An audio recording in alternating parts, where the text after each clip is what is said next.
मुरली अमृत की धारा है धारा, जो देती दुखों से किनारा।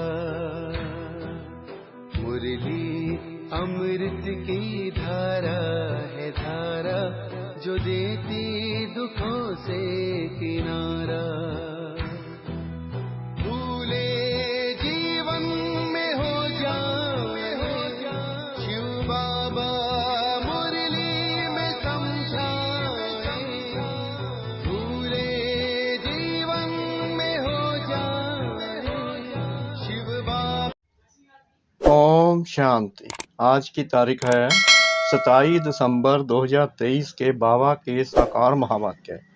मीठे बच्चे, देवताओं से भी उत्तम कल्याणकारी जन्म तुम ब्राह्मणों का है, क्योंकि तुम ब्राह्मण ही बाप के मददगार बनते हो।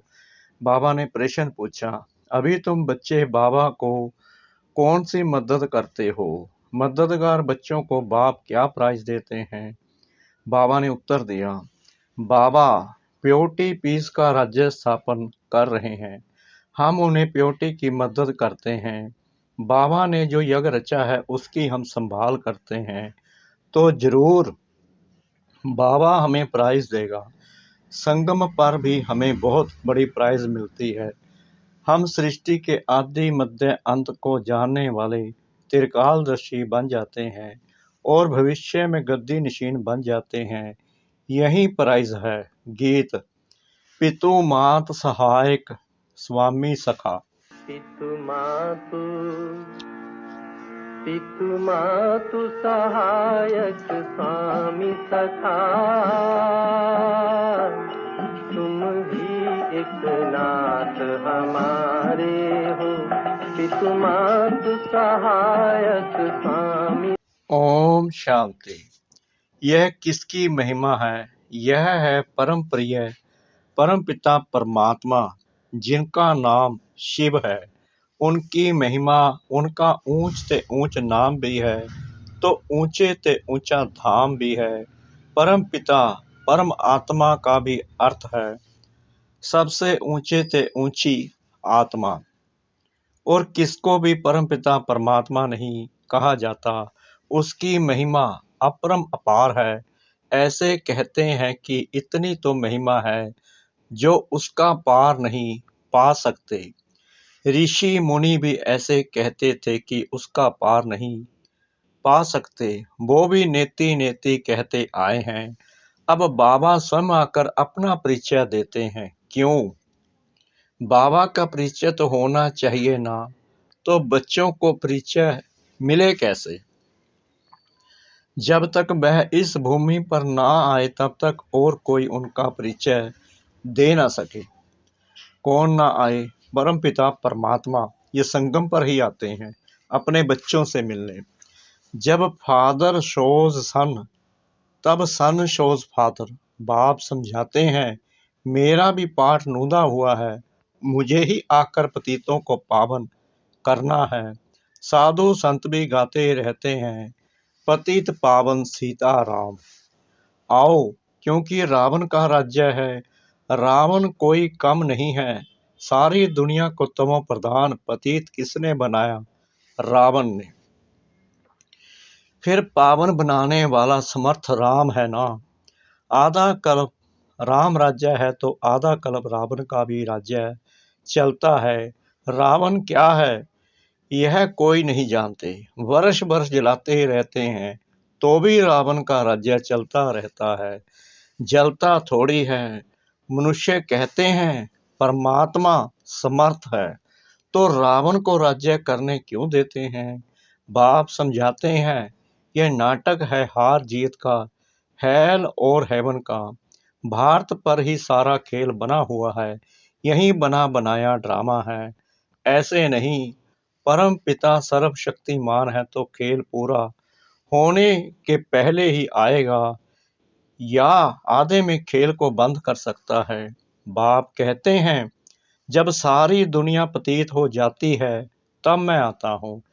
इसलिए शिवरात्रि भी मनाते हैं, शिवाय नमः भी कहते हैं। ब्रह्मा विष्णु शंकर को फिर भी देवता नमः कहेंगे। शिव को परमात्मा नमः कहेंगे। शिव क्या ऐसा ही है जैसा बबुलनाथ में या सोमनाथ के मंदिर में है? क्या परमपिता परमात्मा का इतना बड़ा रूप है? वह आत्मा का छोटा बाप का बड़ा है? क्वेश्चन आएगा ना। जैसे यहाँ छोटे को बच्चा, बड़े को बाप कहा जाता है, वैसे परमपिता परमात्मा अन्य आत्माओं से बड़ा है और हम आत्माएं छोटी हैं। नहीं, बाप समझाते हैं, बच्चे मेरी महिमा गाते हो, कहते हो परमात्मा की महिमा अपरम अपार है, मनुष्य सृष्टि का बीज है, तो पिता को बीज कहेंगे ना। वह क्रिएटर है। बाकी जो इतने वेद, उपनिषद, गीता, यज्ञ, तप, दान, पुण्य, ये सब हैं भक्ति की सामग्री। इनका भी अपना टाइम है। आधा कल्प भक्ति का, आधा कल्प ज्ञान का। भक्ति है ब्रह्मा की रात, ज्ञान है ब्रह्मा का दिन। यह शिव बाबा तुमको समझाते हैं। इनको अपना तन तो है नहीं, कहते हैं मैं तुमको फिर से राजयोग सिखलाता हूँ, राज्य भाग्य दिलाने लिए। अब ब्रह्मा की रात पूरी होती है, वही धर्म ग्लानि का समय आ पहुंचा है। सबसे जास्ती ग्लानि किसकी करते हैं? परम पिता परमात्मा शिव की। लिखा है ना, यदा यदा ही, ऐसे नहीं। मैंने कल पहले कोई संस्कृत में ज्ञान दिया है, भाषा तो यही है। तो जब भारत में देवी देवता धर्म स्थापन करने वाले की ग्लानि होती है, मुझे ठिक्कर भीतर में ठोक देते हैं, तब मैं आता हूँ। जो भारत को स्वर्ग बनाते हैं, पतितों को पावन बनाते हैं, उसकी कितनी ग्लानि की है तुम बच्चे जानते हो। भारत है सबसे पुराना खंड जो कभी विनाश नहीं होता है। सत्युग में लक्ष्मी नारायण का राज्य भी यहाँ ही होता है। यह राज्य भी स्वर्ग के चेता ने दिया है। अब तो वही भारत पतित है। तब फिर मैं आता हूँ, तब तो उनकी महिमा गाते हैं। शिवाय नमः। इस बेहद के ड्रामा में हर एक आत्मा का पाठ नोंदा हुआ है, जो रिपीट होता है, जिससे ही कोई टुकड़ा निकाल हद का ड्रामा बनाते हैं। अभी हम ब्राह्मण हैं, फिर देवता बनेंगे। यह है ईश्वरीय वरण। यह है तुम्हारा 84 में जन्म का भी अंत। इसमें चारों वर्णों का तुमको ज्ञान है, इसलिए ब्राह्मण वर्ण सबसे ऊंच है। परंतु महिमा व पूजा देवताओं की होती है। ब्रह्मा का मंदिर भी है, परंतु कोई को पता नहीं कि इसमें परमात्मा आकर भारत को स्वर्ग बनाते हैं। जब स्थापना हो रही है तो विनाश भी चाहिए, इसलिए कहते हैं कि रुद्र ज्ञान यज्ञ से विनाश ज्वाला निकली। अब वही बाप बच्चों को समझा रहे हैं, मीठे बच्चे अब यह तुम्हारा अंतिम जन्म है। मैं तुमको फिर से स्वर्ग का बरसा देने आया हूँ। तुम्हारा हक है, परंतु जो मेरी श्रीमत पर चलेंगे उनको मैं स्वर्ग की प्राइज दूंगा। उन्हें भी पीस प्राइस आदि मिलती है, परंतु बाप तो तुम सबको स्वर्ग की प्राइस देते हैं। कहते हैं मैं नहीं लूंगा, मैं तुम्हारे द्वारा स्थापना कराता हूँ तो तुमको ही दूंगा। तुम हो शिव बाबा के पोत्रे, ब्रह्मा के बच्चे। इतने बच्चे तो प्रजापिता ब्रह्मा ही अडॉप्ट करते होंगे ना। यह ब्राह्मण जन्म तुम्हारा सबसे उत्तम है। यह कल्याणकारी जन्म है। देवताओं का जन्म या शूद्रों का जन्म कल्याणकारी नहीं है। यह तुम्हारा जन्म बहुत कल्याणकारी है, क्योंकि बाप का मददगार बन सृष्टि पर प्योरिटी पीस स्थापन करते हो। वह इनाम देने वाले थोड़ी जानते हैं, वो तो कोई अमेरिकन आदि को दे देते हैं। बाप फिर कहते हैं जो मेरे मददगार बनेंगे मैं उनको प्राइज दूंगा। प्योरिटी है तो सृष्टि में पीस, प्रॉस्पेरिटी भी है। यह तो वैशाल्य है, सतयुग है शिवालय। शिव बाबा ने स्थापना किया है। साधु सन्यासी है हठ योगी, गृहस्थ धर्म वालों को सहज राजयोग तो सिखा नहीं सकते। बल 1000 बार गीता महाभारत पढ़े, यह तो सबका बाबा है। सभी धर्म वालों को कहते हैं कि अपना बुद्धि योग एक मेरे से लगाओ। मैं भी छोटा सा बिंदु हूँ, इतना बड़ा नहीं हूँ। जैसी आत्मा वैसा ही मैं परमात्मा हूँ। आत्मा भी यहाँ भ्रकुटी के बीच में रहती है, इतनी बड़ी होती तो यहाँ कैसे बैठ सकती। मैं भी आत्मा जैसा ही हूँ, सिर्फ मैं जन्म मरण रहित सदा पावन हूँ और आत्माएं जन्म मरण में आती हैं। बाबा कह रहे हैं जैसी तुम्हारी आत्मा है वैसी मेरी आत्मा है, मैं भी तुम जैसा हूँ। मैं सिर्फ पावन हूँ, पवित्र हूँ। पावन से पतित और पति से पावन होती है। अब फिर से पतितों को पावन बनाने के लिए बाप ने ही यह रुद्र यज्ञ रचा है। इसके बाद सतयुग में कोई यज्ञ नहीं होता, फिर द्वापर से अनेक प्रकार के यज्ञ रचते रहते हैं। यह रुद्र ज्ञान यज्ञ सारे कलम में एक ही बार रचा जाता है, इसमें सबकी आहुति पड़ जाती है, फिर कोई यज्ञ नहीं रचा जाता। यज्ञ रचते तब हैं जब कोई आफतें आती हैं, बरसात नहीं पड़ती है, वाह अन्य कोई आफतें आती हैं तो यज्ञ करते हैं। सतयुग त्रेता में तो कोई आफतें आती नहीं, इस समय अनेक प्रकार की आफतें आती हैं, इसलिए सबसे बड़े सेठ शिव बाबा ने यज्ञ रचवाया है, तो पहले से ही साक्षात्कार कराते हैं कैसे सब आहुति पड़नी है, कैसे विनाश होना है। पुरानी दुनिया कब्रिस्तान बननी है, तो फिर इस पुरानी दुनिया से क्या दिल लगानी है। इसलिए तुम बच्चे बेहद पुरानी दुनिया का संन्यास करते हो। वह सन्यासी तो सिर्फ घर बार का संन्यास करते हैं, तुमको तो घर बार नहीं छोड़ना है। बाबा ने हम बच्चों को थोड़ी कहा कि तुम सन्यासी बनो, मुझे पाओ, भक्ति करो। बाबा ने ये नहीं कहा। बाबा ने कहा कि मेरी श्रीमत पर चलो, घर बार नहीं छोड़ो, चलते फिरते हर कर्म करते मुझे याद करो। यहाँ गृहस्थ व्यवहार संभालते भी इससे सिर्फ ममत्व तोड़ना है। यह सब मरे पड़े हैं, इनसे क्या दिल लगाना है। यह तो मुर्दों की दुनिया है, इसलिए कहते हैं कि परिस्थान को याद करो, कब्रिस्तान को क्यों याद करते हो। बाबा भी दलाल बन तुम्हारी बुद्धि का योग अपने साथ लगाते हैं। कहते हैं ना, आत्मा परमात्मा अलग रहे बहुकाल, यह महिमा भी उनकी है।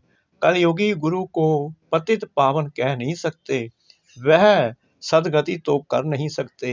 हाँ, शास्त्र सुनाते हैं, क्रिया कर्म कराते हैं। शिव बाबा का कोई टीचर गुरु नहीं। बाबा तो कहते हैं मैं तो तुमको स्वर्ग का बरसा देने आया हूँ, फिर सूर्यवंशी बनो चाहे चंद्रवंशी बनो। वह कैसे बनते हैं, लड़ाई से नहीं। ना लक्ष्मी नारायण ने लड़ाई से राज्य किया, ना राम सीता ने। इन्होंने इस समय माया से लड़ाई की है। तुम इनकॉग्निटो वॉरियर्स हो, इसलिए तुम शक्ति सेना को कोई जानते नहीं। तुम योग बल से सारे विश्व के मालिक बनते हो। तुमने ही विश्व का राज्य गवाया है, फिर तुम ही पा रहे हो। बाबा हमें कह रहे हैं कि तुम विश्व के राज्य भार संभाला हुआ था, अभी तुमने गवा दिया है, फिर तुम ही पा रहे हो।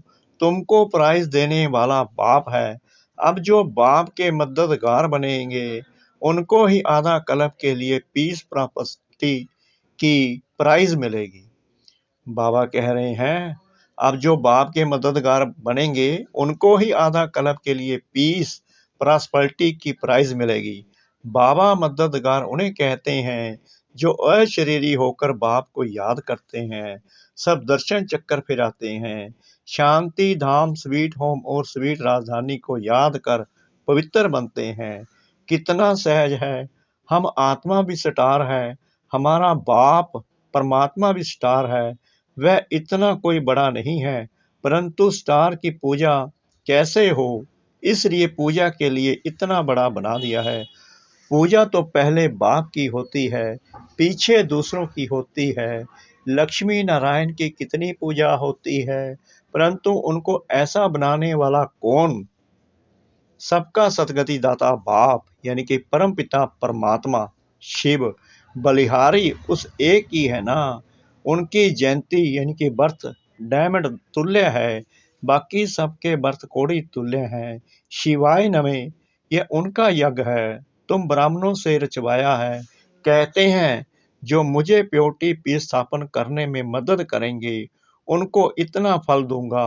ब्राह्मणों से यज्ञ रचवाया है तो दक्षिणा तो देंगे ना, इतना बड़ा यज्ञ रचा है और कोई भी यज्ञ इतना समय नहीं चलता है। कहते हैं जो जितना मुझे मदद करेंगे उतनी प्राइज दूंगा। सबको प्राइज देने वाला मैं हूँ, मैं कुछ नहीं लेता हूँ, सब तुमको देता हूँ। अब जो करेगा सो पाएगा, थोड़ा करेगा तो प्रजा में चला जाएगा। गांधी को भी जिन्होंने मदद की तो प्रेसिडेंट मिनिस्टर आदि बने ना, यह तो है अल्पकाल का सुख। बाप तो तुमको सारे आदि मध्य अंत का ज्ञान दे, आप समान त्रिकालदर्शी बनाते हैं। कहते हैं मेरी बायोग्राफी को जानने से तुम सब कुछ जान जाएंगी। सन्यासी थोड़ी यह ज्ञान दे सकते हैं, उनसे वर्षा क्या मिलेगा, वह तो गद्दी भी एक दो को देंगे, बाकी को क्या मिलता है। बाबा तो तुम सबको गद्दी देते हैं, कितनी निष्काम सेवा करते हैं। और तुमने तो मुझे ठिक्कर बिस्तर में डाल कितनी गिलानी की है, यह भी ड्रामा बना हुआ है। जब कोड़ी जैसे बन जाते हो तब तुमको हीरे जैसा बनाता हूँ। मैंने तो अनगिनत बार भारत को स्वर्ग बनाया है, फिर माया ने नरक बनाया है। अब अगर प्राप्ति करनी है तो बाप के मददगार बन, सच्ची प्राइज ले लो, इसमें प्योरिटी फर्स्ट है। बाबा सन्यासियों की भी महिमा करते हैं, वह भी अच्छे हैं जो पवित्र रहते हैं। यह भी भारत को थामने गिरने से बचाते हैं, नहीं तो पता नहीं क्या हो जाता। परंतु अब तो भारत को स्वर्ग बनाना है तो जरूर घर गृहस्थ में रहते पवित्र बनना पड़े। बाप दादा दोनों बच्चों को समझाते हैं, शिव बाबा भी इस पुरानी जूती द्वारा बच्चों को राय देते हैं, नहीं ले नहीं सकते, माता के गर्भ में तो आते नहीं, पतित दुनिया पतित शरीर में ही आते हैं। इस कलयुग में है घोर अंधियारा, घोर अंधियारे को ही सोजरा बनाना है। अच्छा मीठे मीठे सिकला दे बच्चों प्रति माता पिता बाप दादा का याद प्यार और गुड मॉर्निंग। रूहानी बाप की रूहानी बच्चों को नमस्ते। हम रूहानी बच्चों की रूहानी बाप दादा को श्रद्धा भरी प्रेम भरी नमस्ते। शुक्रिया बाबा, शुक्रिया बाबा, शुक्रिया बाबा, इस मीठी मीठी मीठी मुरली के लिए। धारणा के लिए मुख्य सार नंबर 1, इस बेहद की दुनिया का दिल से संन्यास कर अपना ममत्व मिटा देना है, इससे दिल नहीं लगानी है। नंबर 2, बाप का मददगार बन प्राइज लेने के लिए नंबर 1 अशरीरी बनना है, नंबर 2 पवित्र रहना है, नंबर 3 सब दर्शन चक्कर फिराना है, नंबर 4 स्वीट होम और स्वीट राजधानी को याद करना है। वरदान विशेषताओं को सामने रख सदा खुशी खुशी से आगे बढ़ने वाले निश्चय बुद्धि विजयी रतन भव। अपनी जो भी विशेषताएं हैं उनको सामने रखो, कमजोरियों को नहीं, तो अपने आप में फैद रहेगा। कमजोरी की बात को ज्यादा नहीं सोचो तो फिर खुशी में आगे बढ़ते जाएंगे। यह निश्चय रखो कि बाप सर्वशक्तिमान है तो उसका हाथ पकड़ने वाले पार पहुंचे कि पहुंचे। ऐसे सदा निश्चय बुद्धि विजयी रत्न बनते हैं। अपने आप में निश्चय, बाप में निश्चय और ड्रामा की हर सीन को देखते हुए उसमें भी पूरा निश्चय हो, तब विजयी बनेंगे। स्लोगन प्योरिटी की रॉयल्टी में रहो तो हद की आकर्षणों से न्यारे हो जाएंगे। प्योरिटी की रॉयल्टी में रहो तो हद की आकर्षणों से न्यारे हो जाएंगे। ओम शांति।